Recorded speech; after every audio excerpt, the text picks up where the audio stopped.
Oi pessoal, somos alunos do curso de Pedagogia e hoje vamos abordar o assunto autismo. Um dos maiores desafios da atualidade é proporcionar uma educação para todos, sem distinções, além de assegurar um trabalho educativo, organizado e adaptado para atender às necessidades educacionais especiais dos alunos. Mas estamos à frente de um grande problema. Muitos professores não estão prontos para receber esses alunos. E aí, diante desse desafio, nós convidamos a Franciele, que é pedagoga. Ela está concluindo uma pós em neuropsicopedagogia e capacitação em ABA. E também a pedagoga Letícia, com o objetivo de esclarecer algumas dúvidas, que hoje se faz necessário referente às técnicas, às orientações que devem ser utilizadas, e todo o processo também, os pais, os profissionais, as crianças, os educadores, possam em conjunto atuarem para um bem comum, ajudando com a realização da inclusão e desenvolvimento das crianças que possuem o transtorno de espectro autista. Obrigada, Franciele, por aceitar o nosso convite. E nós, como futura pedagoga, a gente tem muita dúvida, principalmente sobre o autismo. Então, a gente quer que você esclareça mais sobre o que é o autismo. O autismo, ao contrário do que muita gente pensa, não é uma doença, Quem tem vai ter uma melhora de vida, mas não vai ter uma cura, Ele é um transtorno do neurodesenvolvimento. Então, ele é uma desordem, um distúrbio do neurodesenvolvimento, que é caracterizado por déficits de habilidades de comunicação, habilidade social, de interação, que varia, e desde de inabilidades extremas, que é não conseguir fazer muitas coisas que envolvam pessoas, ou coisas sutis, tipo eu te falar oi e você me responder oi. Coisas assim. Então, cada criança, cada pessoa que tem autismo, ela vai ser única. Não tem gente que fala assim, todo mundo autismo, vamos pôr todo mundo autista, vamos colocar aqui no mesmo pacote e vamos tratar da mesma forma. Como você é a única que tem uma impressão digital só sua, cada autista é único. A gente costuma pensar que todo autista não gosta de toque. Muito pelo contrário. Eu atendo várias crianças que adoram abraços, umas não gostam de toques finos, aqueles bem lisinhos, de jeito nenhum, não pode. Outros não gostam que aperte. E vai variando isso. Tem as que realmente têm aversão ao toque e tem as crianças que gostam e que até procuram esse toque. Então a gente não pode, quando falar em autismo, simplesmente colocar todo mundo no mesmo pacote, porque assim como eu, você, todo mundo que é neurotípico, também somos diferentes. A gente não é igual nem o nosso irmão, a gente imagina se vão ser. Então, assim, caracteriza também por movimentos repetitivos, fixação em alguns assuntos, em algumas coisas, o brincar disfuncional quando criança, Então, assim, a intensidade ou a gravidade vai variar de pessoa para pessoa. E hoje é dividido em 3 graus. Esses graus não falam sobre gravidade do assunto. Esses graus falam sobre a ajuda. A quantidade de ajuda que essa criança ou essa pessoa precisa. Então, é classificado em grau leve, moderado e severo. Não quer dizer que é o tanto que a pessoa é ruim naquilo ou não. Mas é assim, a pessoa com grau leve, ela precisa de uma ajuda moderada, uma ajuda pequena para algumas coisas. Uma pessoa de grau moderado, ela vai precisar de ajuda substancial. Vai ter que ter sempre alguém ali de olho nela para orientar ela, como que ela vai fazer para comer, para pedir água, para algumas coisas. E a pessoa do grau severo, ela é extremamente dependente de ajuda. Então, hoje tem esses 3 graus. E às vezes a gente pensa assim, a criança não fala, então ela é do grau severo? Talvez ela não fala, mas ela é super habilidosa se comunicando com outras coisas, com gesto, com cartões, com outra forma. E ela consegue fazer tudo sozinha, ela só não fala. Então ela não entra no grau severo. Ela é uma criança que é grau leve, mas ela não ela não verbaliza, Não verbal. Então a gente pode também consultar no DSM, que é Manual de Diagnóstico Estatístico de Transtornos Mentais, DSM-5, que é como um CID. Hoje o que a gente usa aqui no Brasil, o Código Internacional de Doença, é o CID-11. E aí o DSM-5 vai falar especificamente sobre transtornos mentais. E o CID-11 também vai vir trazendo especificamente cada parte do autismo. Quem tiver mais curiosidade a respeito. Sim. E assim, sabemos que as causas do autismo não são totalmente conhecidas, né? Mas o que de fato é o autismo no ponto de vista clínico? Hoje já não é tão desconhecido como antigamente. A principal causa do autismo, aí, mais de 80% é genética. Então, é predisposição genética, né? Ou seja, o autismo, em sua grande maioria, vem com a herança genética da maior parte dos pais, do pai, né? E tem também a mistura do pai com a mãe, né? Que vai gerar esse gene. E também tem o que a gente chama de neomutação. Todo mundo passa por isso.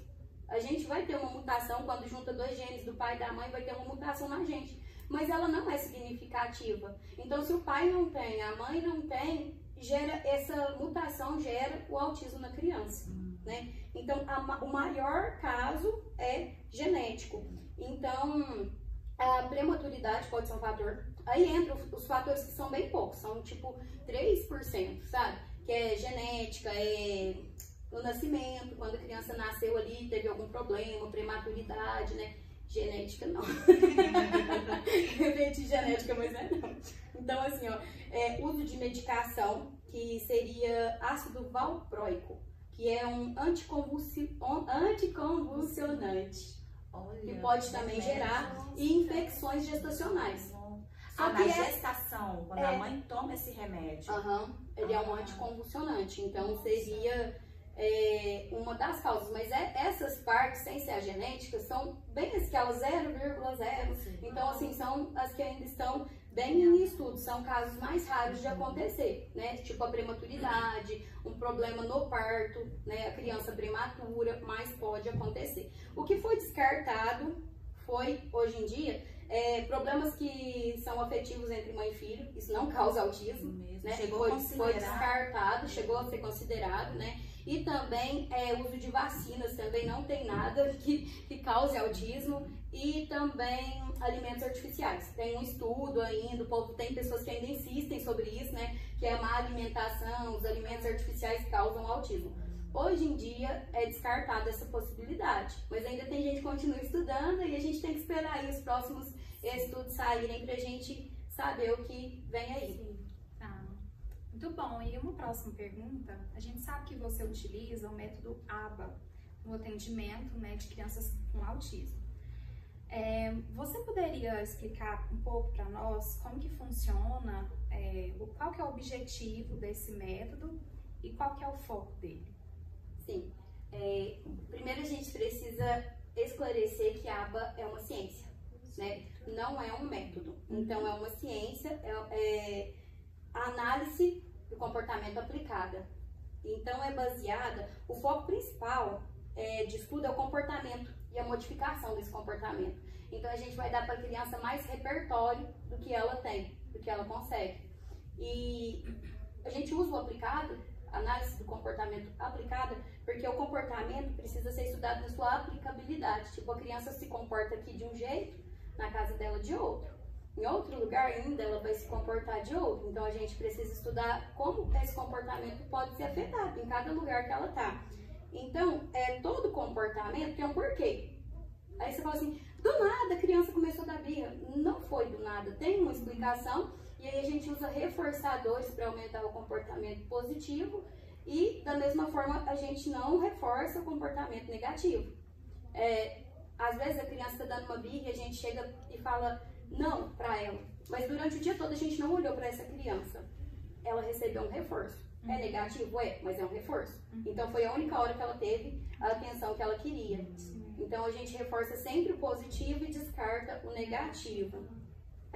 O foco do estudo ABA é então o comportamento em suas funções, na identificação do porquê ou para que o sujeito se comporta de tal maneira. O levantamento do que reforça e mantém tais comportamentos.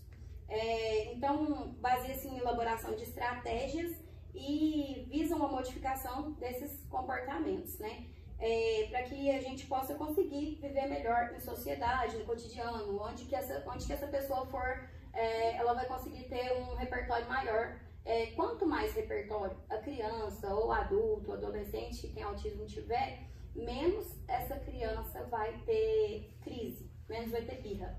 Porque se a criança não consegue se comunicar, aí ela vai usar o que ela tem para comunicar, que é o choro, né? Aí ela, às vezes, que é uma coisa muito simples, né? E tem criança que a gente atende que, tipo, ela só quer água, mas ela não sabe te falar, me dá água. Então vai gerar toda uma crise, uma birra ali, pra ela, até você entender que ela quer água. Ela não vai te pedir, né? Vai falar aí a gente tem que construir todo um comportamento até que essa criança entenda que toda vez que ela quiser água, ela tem que apontar, ela tem que pedir, ela tem que usar alguma palavra.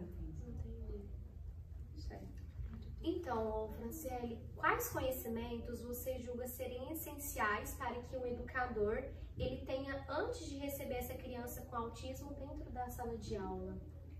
Olha, antes de mais nada, eu acho que a gente precisa estudar muito sobre o marco do desenvolvimento. Porque vai ter sinais que vão te dizer muito bem até que idade a criança faz alguma coisa. E até quando você pode esperar para encaminhar aquela criança para outro profissional.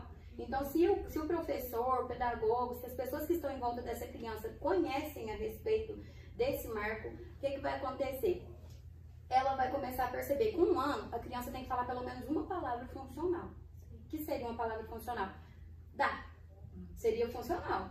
Ah, você tem 1 ano, mas só fala dá, tá bom? Dá.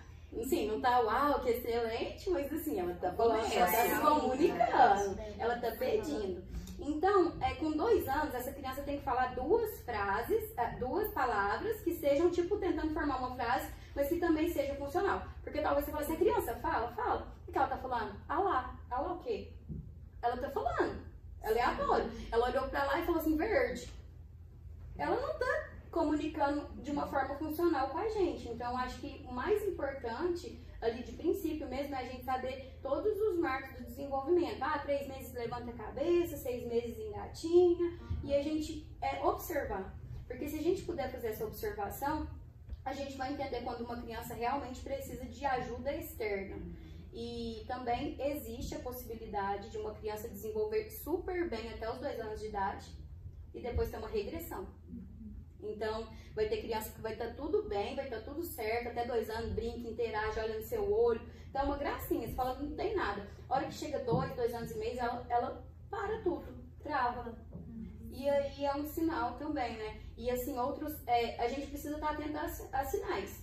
E a profissão que a gente escolheu, que vocês estão aí fazendo, é que você nunca vai parar de estudar. Nunca. Você sempre vai ter que procurar. Gente, o que está acontecendo com o meu aluno que faz assim? Isso é flap, né? A criança que balança as mãozinhas assim sem parar é um sinal. A criança que anda na pontinha dos pés é um sinal. A criança que não consegue olhar no seu olho é um sinal. Então, assim, a gente tem que estar muito atento. Cotidiano, né? Todo dia um desafio novo. Todos os dias um desafio novo. Então, sempre. E Uhum. assim, não vai ser igual. Vai ter criança que é super caladinha, super quietinha, que é um dos casos que eu atendo. A criança só falava assim, criança boa, gente, ela fica só lá quietinha, brincando. Mas aquela criança, quando ela chegou pra gente, ela deitava no chão, pegava uma motinha, um carrinho e fazia assim o tempo inteirinho. Ali, se você deixasse, ficava 3, 4, 5 horas ali do mesmo jeito. E aí, ele passava despercebido por todo mundo, porque ele tá quietinho, não tá incomodando ninguém, né? Criança boazinha. Então, a criança boazinha, isso. A criança boazinha demais precisa de um olhar atento. Então, às vezes, a professora fala assim, nossa, mas o fulano me enlouquece. Você fica com foco no fulano que te enlouquece o dia inteiro, né? Gente do céu, essa criança tá muito agitada, ela tá difícil. E aí, a gente acaba ficando com foco nele. E o que tá quietinho, você fala assim, nossa, que gracinha. A mãe chega e pergunta, como foi hoje? Uma gracinha, ele é tão bonzinho. Mas, assim, a gente tem que prestar atenção nessas crianças boazinhas, essas crianças muito quietinhas, porque talvez ela está quietinha aqui por fora, mas ela está viajando, Sim. né? E não só o autismo, mas também outros transtornos, né? Como o TDAH. Talvez você vê uma menina super quietinha dentro da sala, assim, olhando pela janela, só que gracinha. Gente, ela tá em Nárnia. Então, assim, ela não aprendeu nada, não escutou nada que você falou. Então, a gente precisa ficar muito atento. E outra questão é compreender que o autismo ou qualquer deficiência não define quem o seu aluno é. O seu aluno é capaz de aprender. Seu aluno com deficiência intelectual, seu aluno com autismo, com TDAH, com qualquer que seja a especificidade que ele tem capacidade de aprender. Às vezes nós, como profissionais, vamos ter que mudar a nossa forma de ensinar. Aí você fala assim, mas a gente vai mudar a nossa forma de ensinar por um aluno? Por um aluno, com certeza. Então a gente precisa estar disposta a fazer isso. É uma profissão de carinho, né? É pra quem ama, É né? pra quem ama. Se não gostar, não vai não. Esquece, como você mesmo disse, cada um é um. Não tem como. Antes de fazer a próxima pergunta, eu quero falar uma coisa também. Você falou sobre a menina, né? Eu lembrei que no autismo a menina é mais despercebido. Então, assim, é legal você falar também sobre a professora prestar atenção nisso. Assim, na menina não parece tanto, mas pra gente ter atenção também, né? Pra olhar os detalhes, ter um olhar sensível sobre os alunos. Certo. Então, complementando, gente, o diagnóstico de TEA, que é o espectro do autismo, ele é mais diagnosticado nos meninos, mas acontece também de ter meninas, e todos os transtornos em meninas, eles são mais mascarados, eles são mais escondidos, porque a menina acaba sendo mais delicada, mais quietinha, né? Então, a gente acaba deixando passar despercebido as meninas, né? Como grande índice de TDAH também em meninas que é deixado de lado, porque, igual eu citei agora há pouco, a menina tá ali quietinha, viajando, então você fala, tá tudo certo, né? Não tá acontecendo nada, tô olhando lá fora, tá tudo bem, né? Então, assim, acontece também. A maior incidência é em meninos, sim, mas tem muitas meninas e às vezes os casos das meninas costumam ser até mais complicados de lidar. Porque é muito mascarado, né? É muito escondido, então o diagnóstico acaba sendo um pouco mais complicado, um pouco mais difícil e elas acabam passando despercebidas.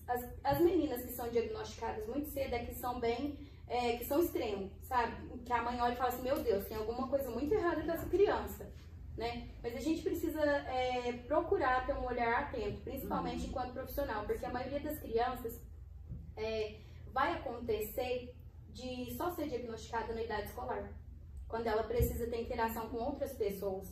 Porque até então, em casa, os pais vão achar assim, a criança é desse jeito, é o jeito dela, ou é mãe, ou é porque eu não tô fazendo direito, principalmente pais de primeira viagem. E lembrando também que um dos maiores causas de autismo, que eu acho que passou batido, é que pais com idades avançadas têm mais chance de ter filhos autistas. Hoje em dia é muito comum toda a sociedade falar, primeiro eu vou estudar, primeiro eu vou trabalhar, primeiro eu vou construir minha casa, meu carro, meu não sei o quê, depois eu vou ter filho. Então a incidência em pais acima de 40 anos é maior do que os pais mais jovens. Entendi. A respeito das metodologias de ensino, você acredita que há alguma metodologia que acolha mais essas crianças ou que facilite o processo de ensino e aprendizagem?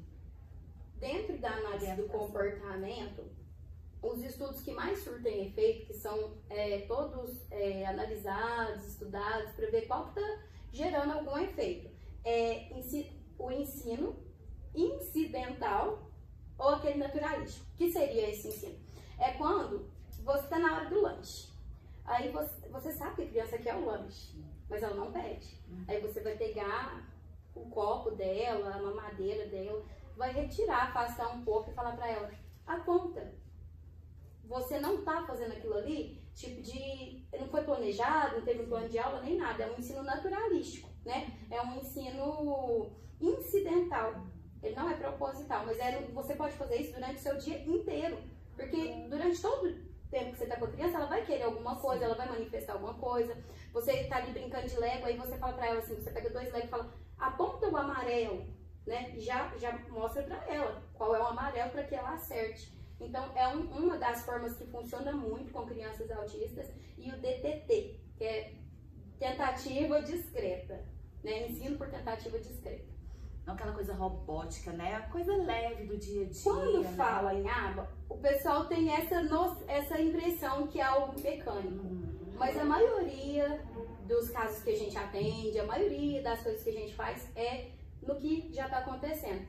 Porque é onde a criança precisa. A gente atende a criança na escola quando necessário, mas principalmente em casa e na clínica. Por quê? Porque em casa é onde que ela vai ter mais problema. Tem criança que muda totalmente o comportamento ao chegar numa clínica, né? Então ali ela sabe que é o lugar que ela vai ser analisada, então ela vai ficar mais na dela. Chega em casa, tem dia que a gente chega em casa que você fala assim, meu Deus, cadê a criança que eu atendi lá? Tá totalmente diferente, sabe? Ela tá mais à vontade em casa.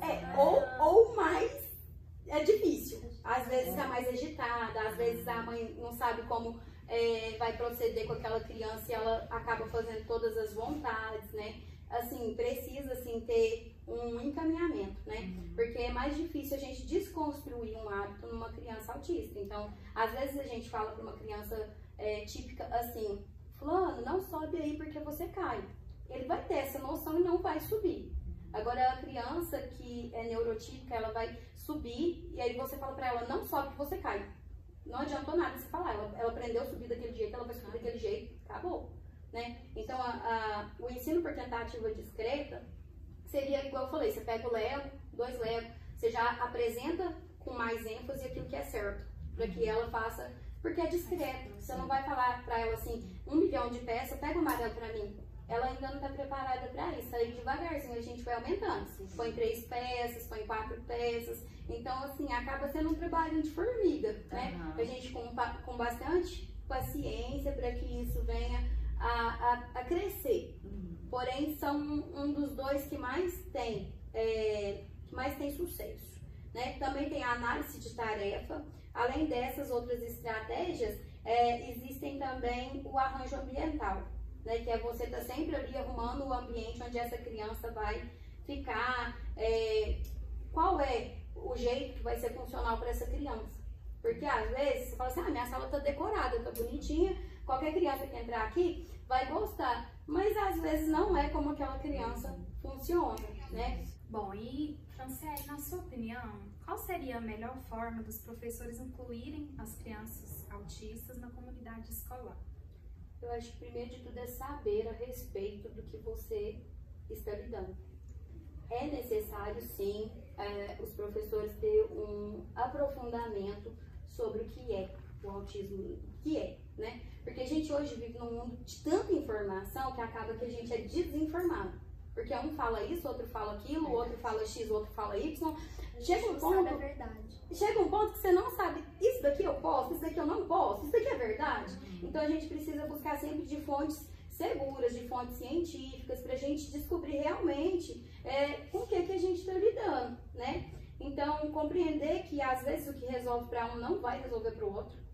E nessa questão, eu creio que é uma questão de senso mesmo. É particular.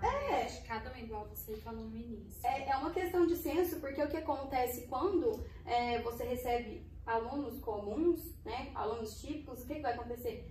Esse não é igual àquele, que não é igual àquele, é todo mundo diferente, cada um vai ter uma forma de se comportar. Então, às vezes, quando pega uma criança com transtorno, pensa assim, não, todo mundo ali tem transtorno e é tudo igual. Não é. Então, a gente precisa ter esse cuidado, ter esse olhar de ver, né? Então, para incluir, é preciso que a gente acolha, que a gente quebre, né, o medo, o preconceito que ainda é existente. E ainda tem muito, né? Às vezes o professor fica ali com medo de falar assim, mas eu não vou falar para as outras crianças que o fulano é autista porque vai rotular a criança.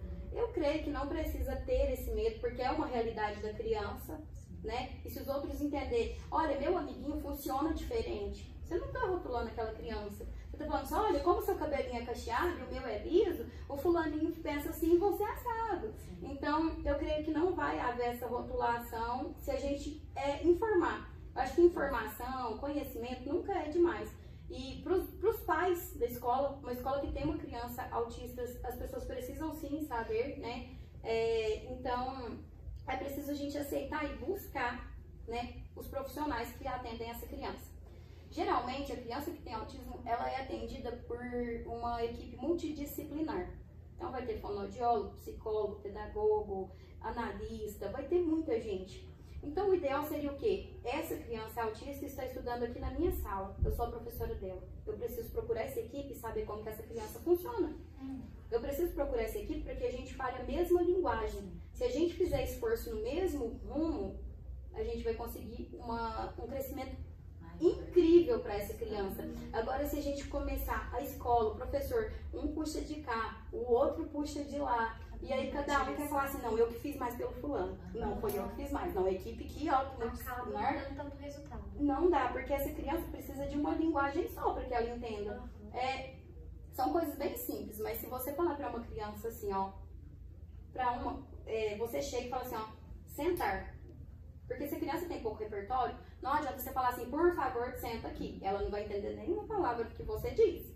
Se ela fala tipo uma, duas palavras, o mínimo possível que você conseguir se comunicar com ela, melhor.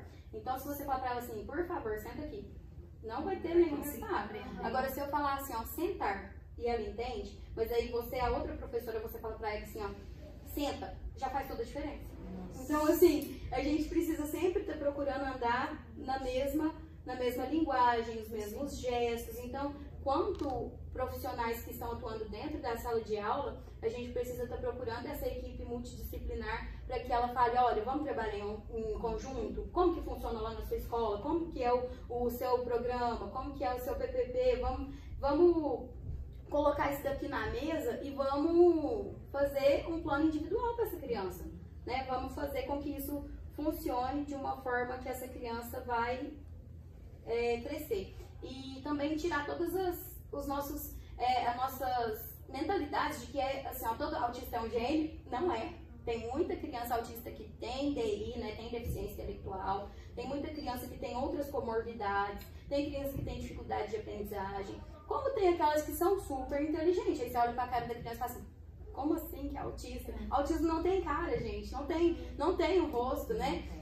Então você nunca vai conseguir olhar para uma criança e identificar de cara, nossa, olha lá, é autista. Não é, né, no caso, como síndrome de Down, você vai olhar e vai ter uma característica física.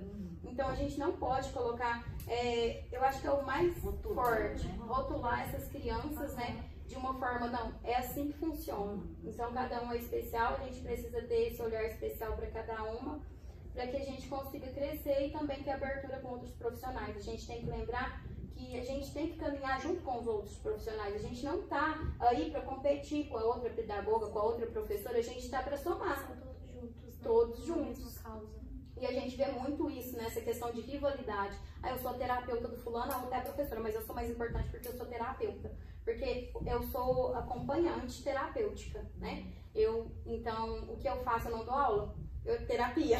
Mas aí não faz diferença, porque o que você vai fazer com seu aluno dentro da sua sala de aula, talvez vai fazer muito mais efeito do que algo que eu tô tentando fazer há 3 meses com ele. E as duas juntas, o efeito é bem maravilhoso, É exatamente. aquilo que você falou, né? Andar na mesma direção. Isso, exatamente. Dá um resultado melhor. Franciele, conta agora pra gente se você conhece algum curso que pode oferecer bons materiais para nós como futura pedagogas, para os professores que tá buscando se aprofundar nesse assunto. Gente, hoje, com a possibilidade do ensino à distância, a gente tem infinitas possibilidades e assim, boas, muito boas mesmo. Então, assim, são cursos excelentes, né? Eu vou deixar aqui para vocês alguns. Eu até vou olhar a cola, porque agora tem muita. Assim é bom. Então, aqui, ó, nem de longe a todos, né? Porque tem muita coisa de qualidade. E hoje em dia também tem muita coisa de qualidade gratuita na internet. Sim. Tem Instagrams que vocês podem seguir, YouTube, que tem explicações assim ótimas, que você já sai de lá, nossa, sei tudo, né? Tem umas coisas muito boas. Então tem canal da Maíra Gaiato, Instituto Farol, Dr. Paulo Liberalesso, IEAC, Largata Virapupa, Luna Aba, Instituto Neuro Saber, CBI of Miami. O CBI é mais para fazer pós-graduações, né? Especializações, então assim, excelente, né? E aí aqui vale como pós e fora do Brasil vale como especificação. Então assim, são cursos muito ricos, né? Tem Academia do Autismo e tem também a Acesse Aba que tá vindo para Araguari. Olha! Mês que vem a gente já tá com a clínica aí aberta, né? E os cursos também acabam vindo junto.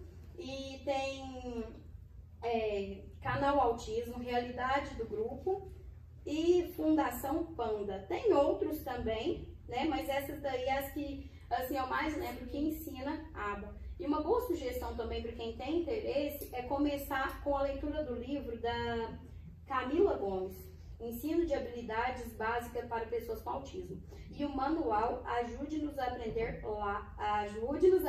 ABA, da Kate Lear. Então, assim, é um manual, ele vem, você consegue ele pela internet, você pode baixar o PDF, e aí você imprime, tem todas as perguntinhas para você preencher. O livro também é bem didático, sabe? Então, assim, por falta de conhecimento, ninguém Sem desculpa. Então, dá pra fazer de uma forma que funcione, sim. Né? Então, É só buscar. É só buscar. Nossa, olha o tanto, gente. Olha o tanto. Sem desculpa, gente. A gente precisa fazer o diferencial. Precisamos.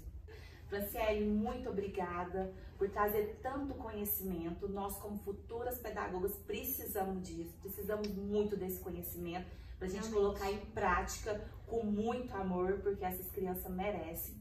E aí, gente, sem desculpa, ela trouxe tantas dicas pra gente. Então, foi um prazer conhecer um pouco mais do seu trabalho. Espero que vocês também tenham gostado. Muito obrigada. Prazer foi todo meu, gente. Eu espero ter, de fato, ajudado, né? Nossa, eu estou trabalhando como aplicadora ABA há um ano e pouco. E, assim, tenho cada vez mais me aprofundado no assunto, mas é um mundo que dá pra gente desvendar, assim, tem muita coisa pra descobrir. Então, assim, é só uma pontinha do iceberg o que eu trouxe aqui pra vocês hoje. Então, espero que desperte o interesse, que vocês possam realmente aprofundar pra trazer o melhor pra essas crianças. Com certeza deu um sim. norte Com muito grande, né? certeza. Muito obrigada. Você tem Instagram profissional? Não. No Instagram é Franciele Prateado, mas não tem nada específico lá ainda, não. Por conta da quantidade de coisas. Você quer que te explique? Só fala tchau aqui pra câmera. Obrigada. Tchau, gente. Muito obrigada.